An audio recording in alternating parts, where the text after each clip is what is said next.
Yes,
so this is my last meeting with y'all.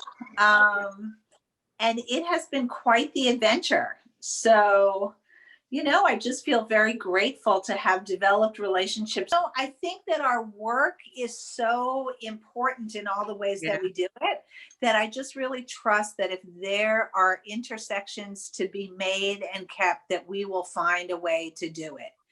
I mean, if you want me to link you in to, there is an interest meeting at the end of January for the Wisdom Council that I'm going to create, which is it's really trying to create replicable models of spiritual and activist practice that is one and the same. And so if you're interested in that, I'm happy to CC you on it. You're welcome to join anything that I run. And of course, if you're doing cool stuff, I want to know about it too.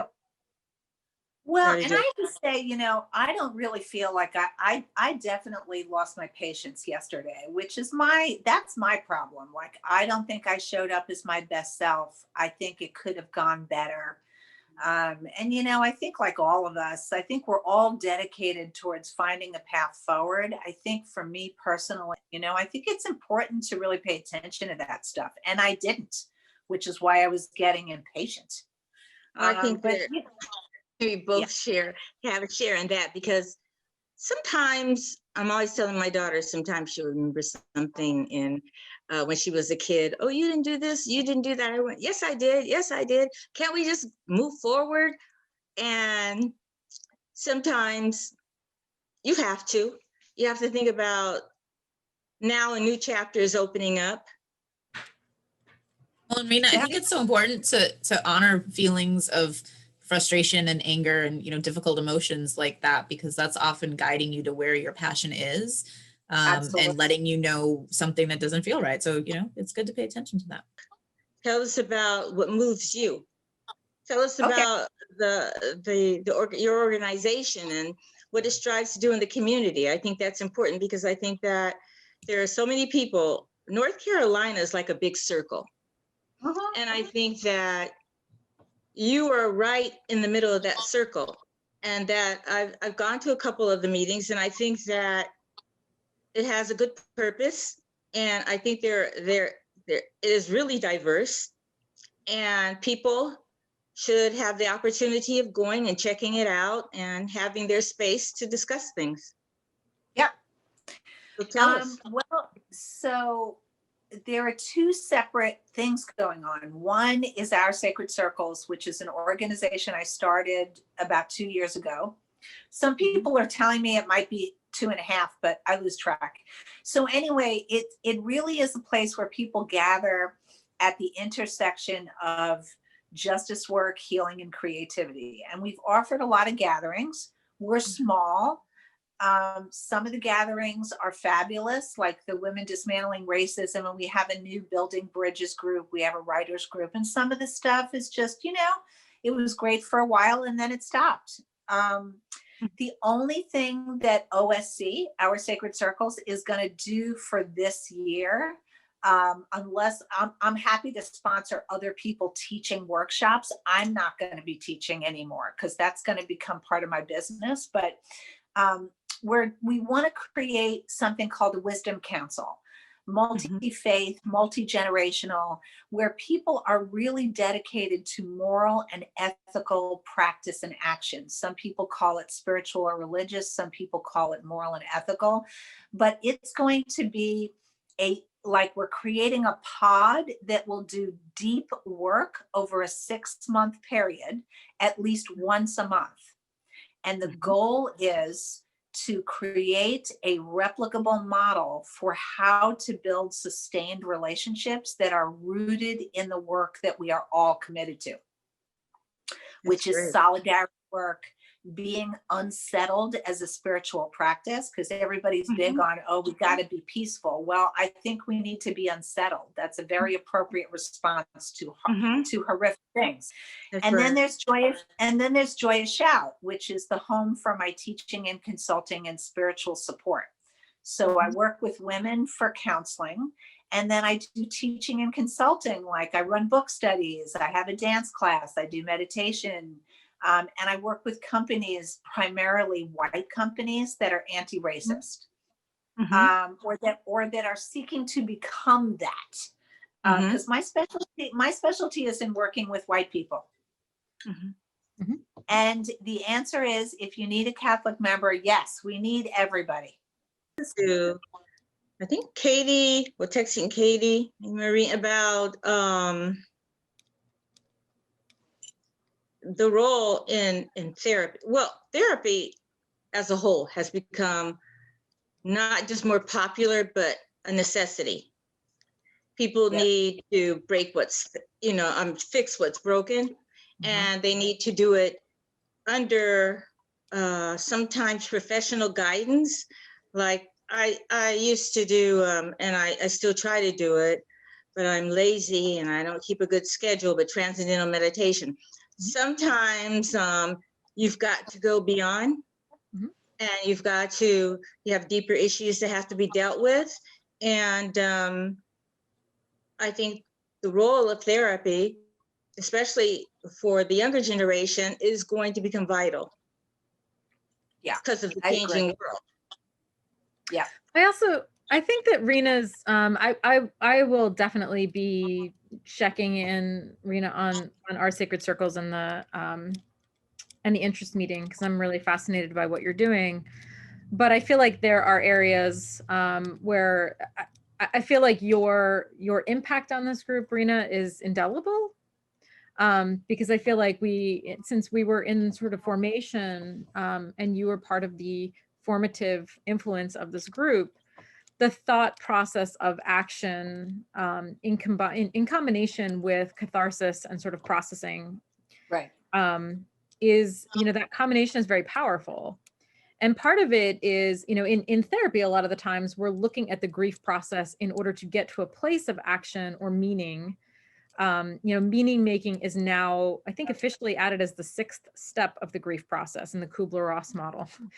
And part of meaning making is action and prevention and education and connecting with other people. And so I feel like there are various processes, but I guess I want to say that I really appreciate, the influence and the thoughts and the style that you've brought to this group, because I feel like it's woven into the fabric, right, of what this group is.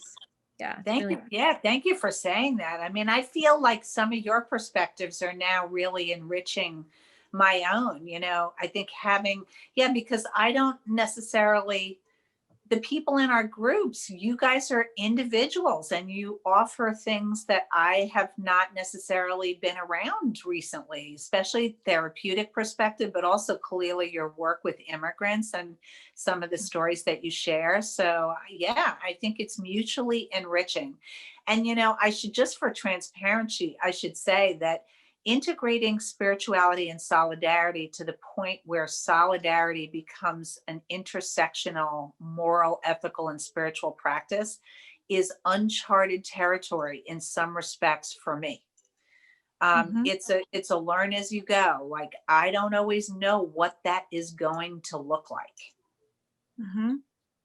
So just so you know, it's a big old experiment, and there might be some people that are, a little bit more grounded in it than I am. So I love Yeah. your perspective of discomfort as a spiritual practice, or you said there was another word that you used that I really appreciated. Unsettled. Unsettled. Unsettled. Yeah. A friend of mine sent this incredible poem that I don't know if she wrote it or adapted it, but it was a poem about cultivating the strength and the bravery to be unsettled and to use that as the fire for action. Mhm. Mm. Sort of embracing vulnerability. Oh my gosh. Yeah. Well, Yeah, that's the which point where a lot of people turn away from issues and discussions and work because that feeling is so strong. So that's an excellent point. Right. I think that's probably the most difficult point, because then you have to make a decision. When at that unsettling part, you're going to go for it or you're not. So in a way, you have to keep that fire lit inside of you, and you have to be motivated, because that's what's going to keep you going. And there's that term, armchair revolutionary. You can sit, it's easy to get in front of the television set and to scream at it and to, really kind of go crazy in front of it, or you can do something else. You can sort of channel that energy into doing something, whether it's, you had a list of things like supporting, Katie, you were talking about in your entry about Martin Luther King Day, support for Stacey Abrams, and other select projects that just to keep you attached. Everybody can do something. Whatever makes their boat float, they should do it, but just do something. It doesn't have to be a lot. It can be a little, but you know what, just to contribute to the cause of going forward. Well, and I think some people actually don't know what is theirs to do, and they Right. really are seeking that guidance. And in my experience thus far, it looks a couple of different ways. One is that if you ask people what they're doing, in my experience, 9 times out of 10, people are doing more than they give themselves credit for. Right. I mean, I think one of the contributions of this group is being able to integrate a systemic approach with a therapeutic approach. That is extremely important. I think knowledge too, like until the presidential race, and Jay Inslee of the governor of Washington, yeah, he was really the one pushing for talking about global warming, talking about climate change and things like that. And I never really considered that it was as huge as it is, and how important that is. And sometimes you can really feel the effects now. Like in California, I know they feel the effects. I mean, that was a state you didn't need a heater, you didn't need an AC, everything was natural. And now look at the fires. So becoming more in tune to what's happening and being taught about what's going on is important, because I didn't know anything on the subject matter. And I realized that this is something that really needs to be taken seriously.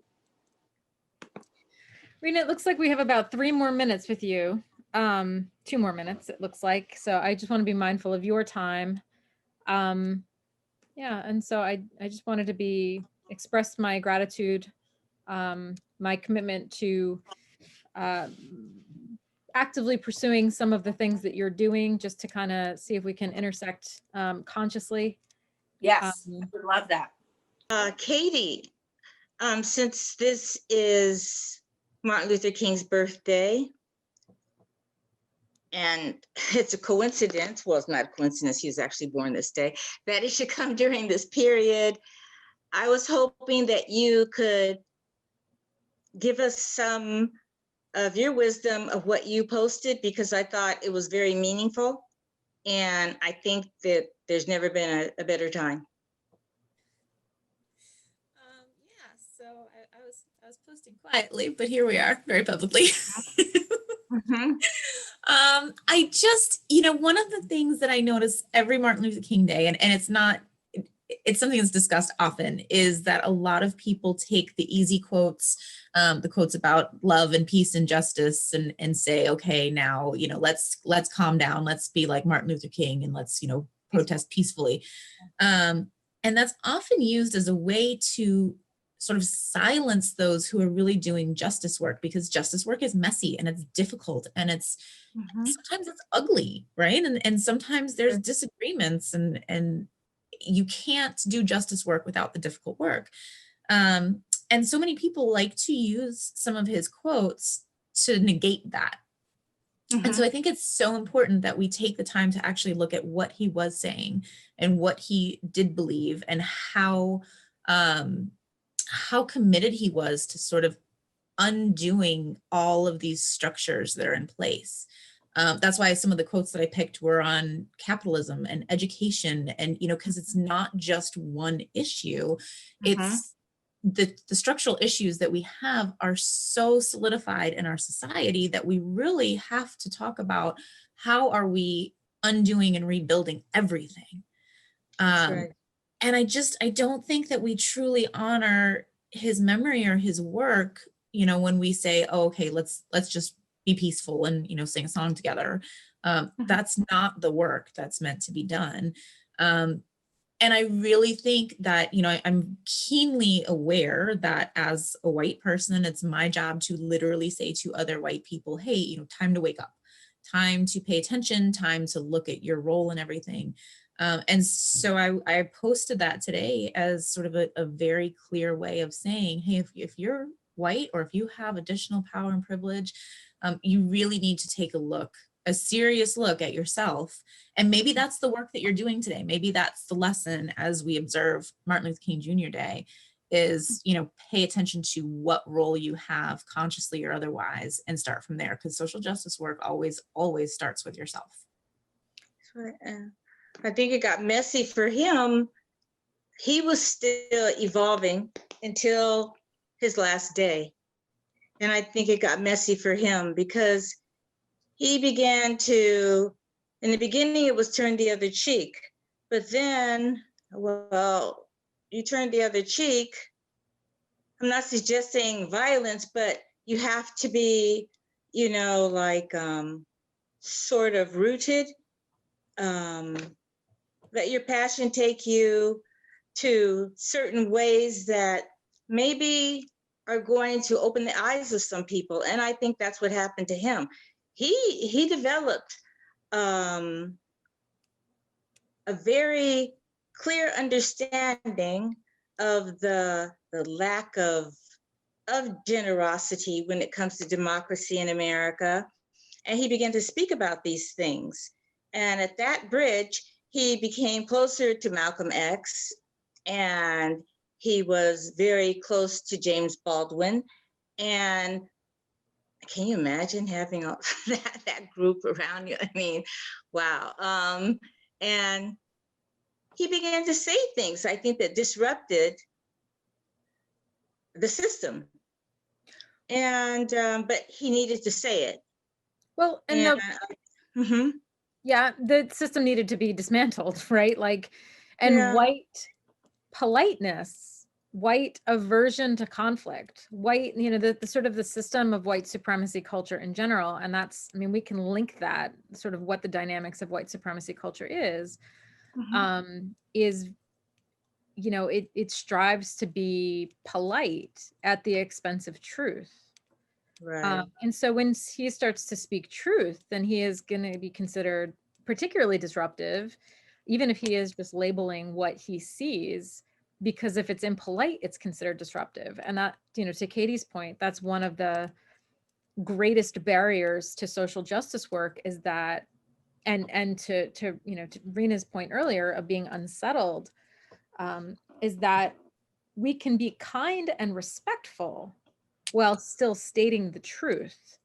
Politeness, niceness, if you will, is really prohibitive because it obscures the truth. Whereas respect is, honoring the goodness and humanness in another person while also stating things that are unsettling.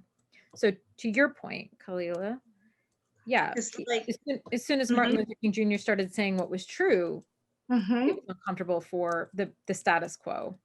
yeah.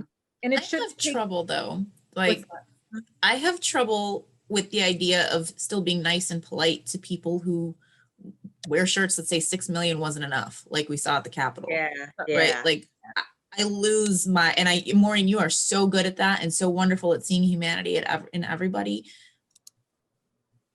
I don't have that same strength, right? Because I lose that ability when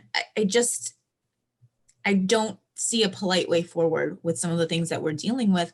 And we're still dealing with, in many ways, the exact same dynamics, a generation, 2 generations later. Nothing's changed. I don't know that being respectful of a person's humanity is the same thing as, so when I'm talking about white supremacy and politeness, I'm talking about Lindsey Graham's general demeanor. He is not holding a pitchfork with, you know, a Camp Auschwitz shirt, but he's still upholding white supremacy just as, you know, just as strongly as the person who's wearing that shirt. That's right. I would And so- almost argue more so, though, because That's right. it comes in a nice, pretty package. Because it's Well, not innocuous. really, but you know, it comes in this polite bow. It looks innocuous.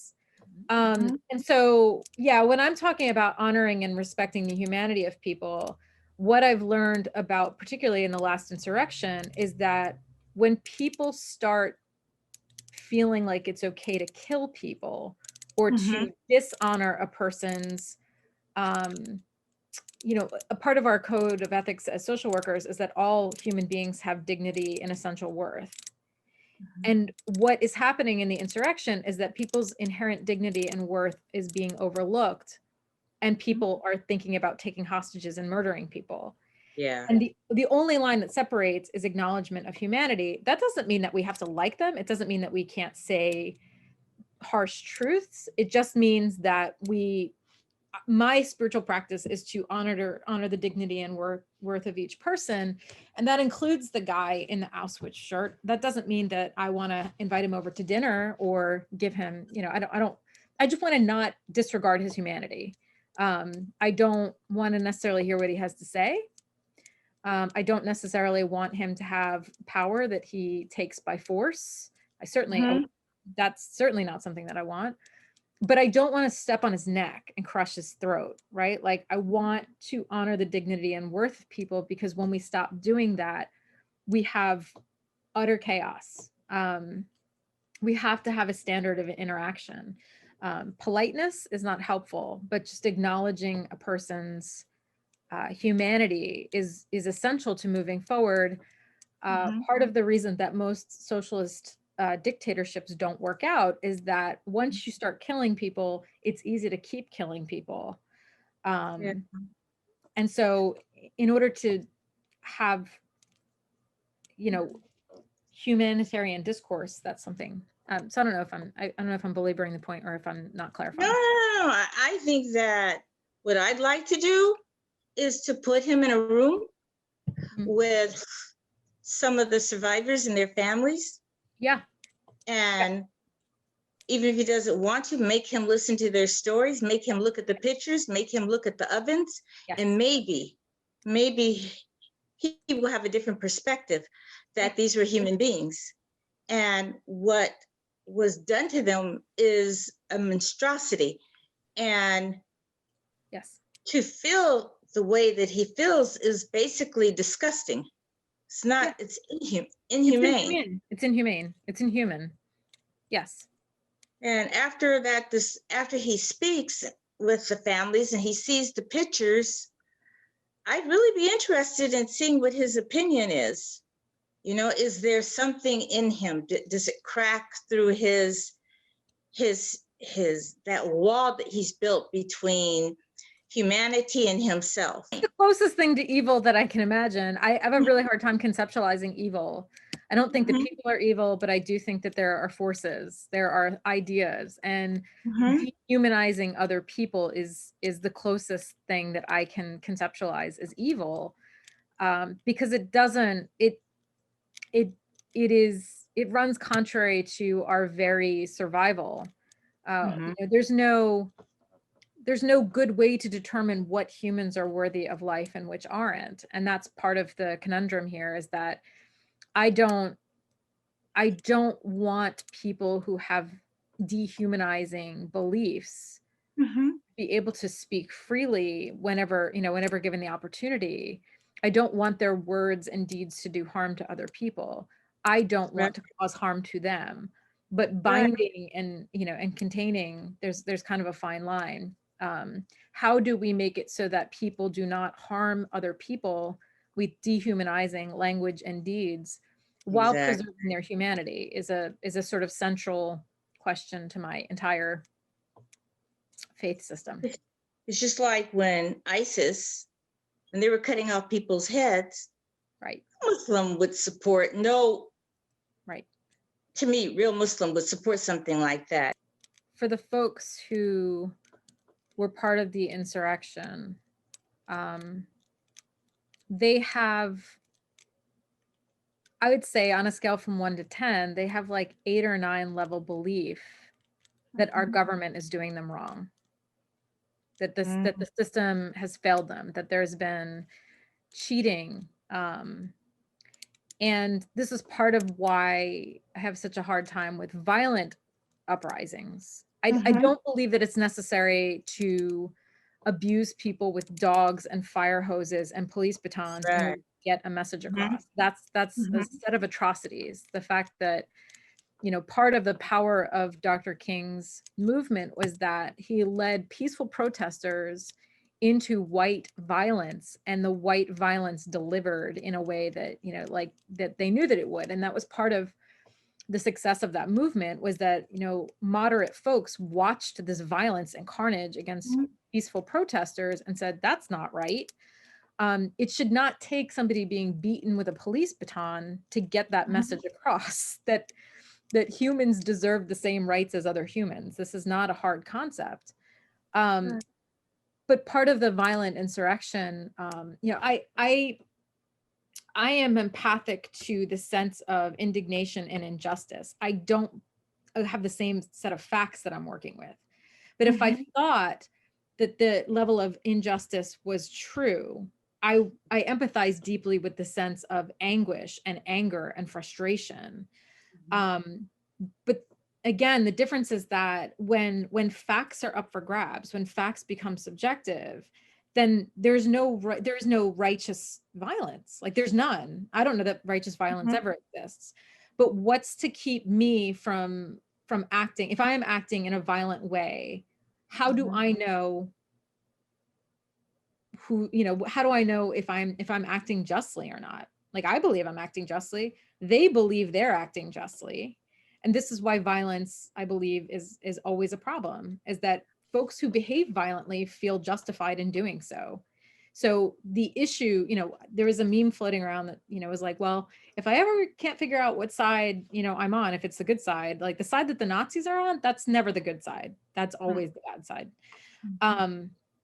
And you would think like that would be self-evident, but some of those folks, I feel, unfortunately, they're not a monolith. I think they do have a variety of beliefs. The QAnon conspiracy is very broad and wide reaching, and folds in a whole bunch of different information and brings from a lot of different groups.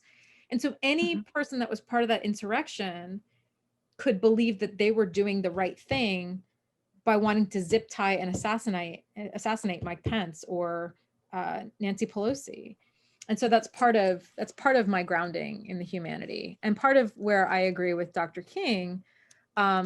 But I feel like, again, the difference here is that politeness is not the same as respect for humanity. Right. I really want to make that distinction.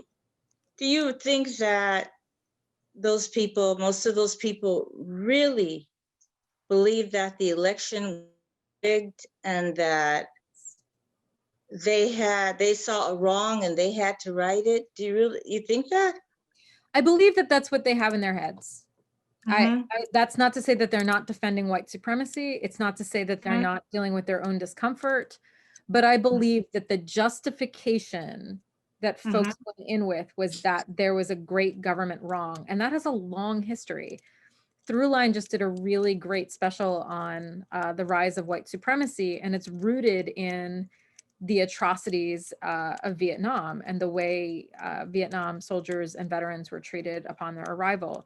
So there's a conflation, right, of government overreach and problems that, real problems that the US government has committed, real atrocities that the US government has committed that are being used as justification to commit these acts of violence against people or to sort of defend things. And they all get kind of thrown into this toxic stew where people feel justified committing acts of violence based on the conflation of all these different kind of streams of thought without thinking through what it means to commit these acts of violence or to participate in a violent insurrection. But I do believe that the majority of folks that went in there believe. What are your thoughts? I'm super curious. I'm sorry. About, yeah. I struggle a lot, and I'm trying to put together what it is that I'm feeling when you're talking about this, because I'm aware of you, like you're so committed to humanity and morality and equity, and so I'm trying to identify what it is that's really bothering me, and I struggle with the idea that of saying, violence is never okay, and I can't imagine a time when a violent uprising would be justified. Proactive. And saying kind of, both are feeling in the same way. I don't think that that's the most accurate portrayal. So, I think, Martin Luther King acknowledged, he said, riots are the language of the unheard. Yes. And I think there's a difference between a riot that's coming from a group of people who are being oppressed and something like this insurrection that comes from people in a place of entitlement. And I think without having the discussion of underlying dynamics, power dynamics and privilege dynamics, it's very easy to say, because I've seen a lot of people doing this already, well, that's no different than all the riots over summer. It's very different than all the riots over summer because you have completely different dynamics. And one of the easiest ways for me to conceptualize things in my head, right, is if you take like a spring or a coil and you keep pressing it down, which like oppression, it's eventually going to rise back up. And the level, the intensity of the oppression is going to affect the intensity of the uprising. But you don't have that with populations like these people, QAnon and whoever else is storming the Capitol and planning things still this week. There isn't any oppression. There might be accountability. There might be people who are saying, it's time for you to change the way you're behaving, and accountability may feel like oppression to people who have never been held accountable before. But it's so important that we have conversations about the intense differences between those. One also is a quest for justice and a quest for change, and another is a quest for power and control. So I think you can look at things that on the surface both look like violence and both look like destruction and have very dangerous outcomes, but they're very, very different. The minute you peel back just a little bit of the screen, and you look at actually what's going on, they're completely different dynamics. And for some reason, there's not a lot of conversation about that. And I think it's important to have those. Yeah. Like one of the guys, he said, with the one of the police officers, he was pulling him, and I didn't really see him being hit, but he said, why are you beating me like a black man? You're beating me like a black man, like I'm a black man. And I was thinking, what a jerk. I mean, look at this guy. He feels so entitled that it's okay for a cop to beat the hell out of a black man, but don't treat him like that, because by virtue of his skin color, he's not supposed to be hit. That one kind of snuck up on me. I thought, wow, he's just up close and personal about it. No, you go find the right color to beat on, because I'm here, I have a right to be here, and I want to do what I want. You should be supporting me. Right. So delusional. It's utterly delusional. Yes. And I think Katie, I appreciate you bringing up the distinction between the insurrection and the protests.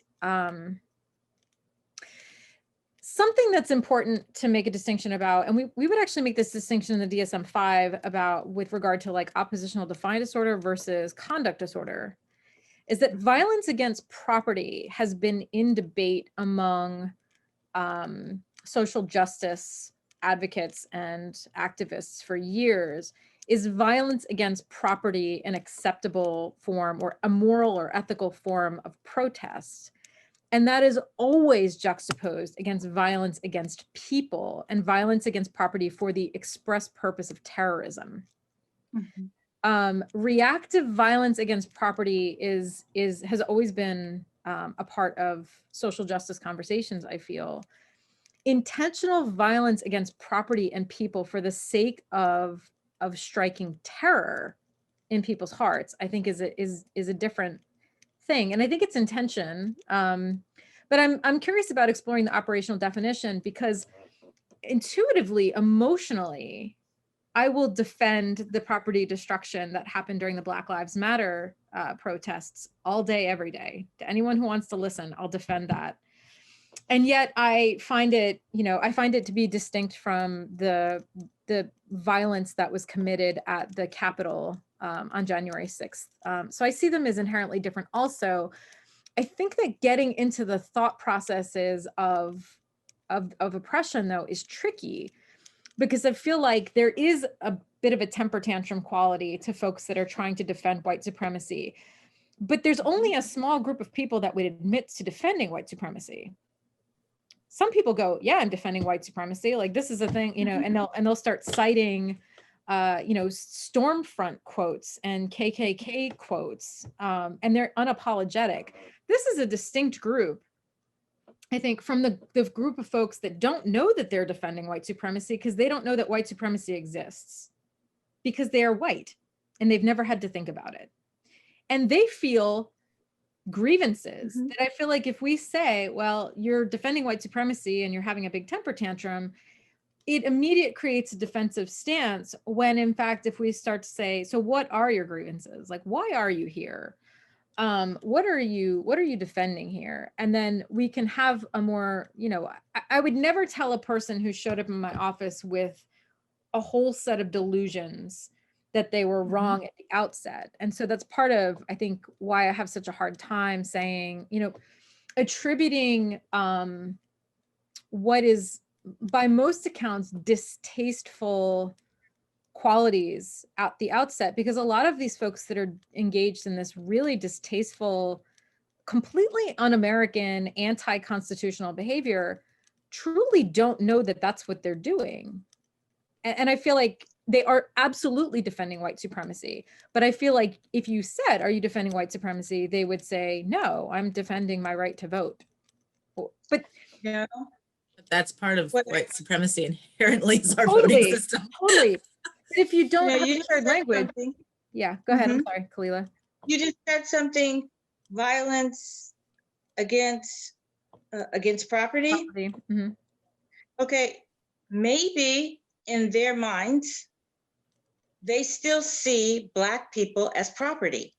Therefore, if you take your baton and you shoot one, or you beat one to death, or you step on a Black man's neck, there's nothing inherently wrong with it, because in the eyes of that white person, that person of color is property.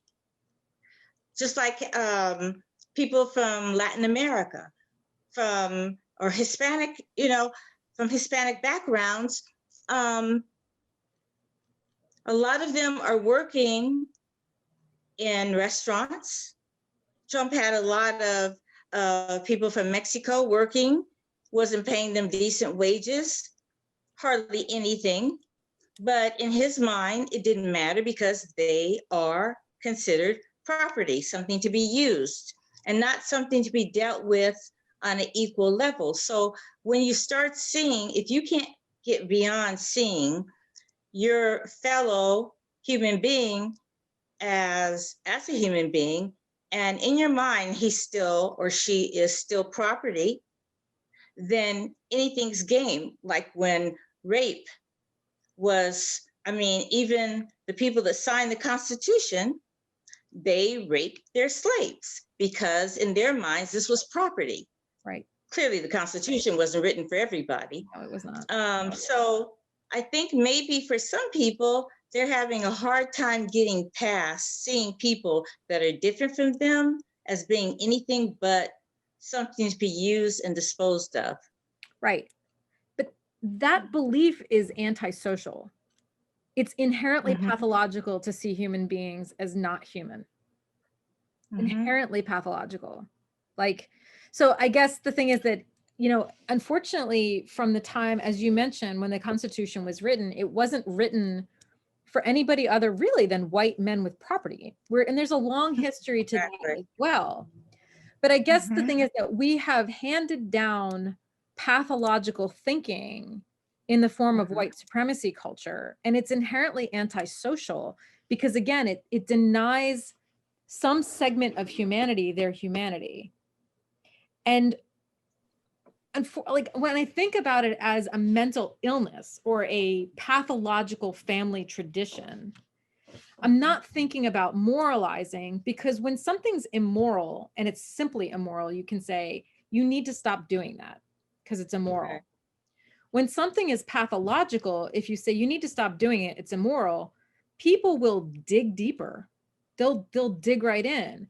And so when I think about white supremacy culture as a family illness, I deal with it differently, I feel, because if it was a moral issue, and maybe I'm separating this unnecessarily, and I'd love to hear people's thoughts about it, but I feel like maybe it's not a moral issue to some of them. Maybe it's just a way of life.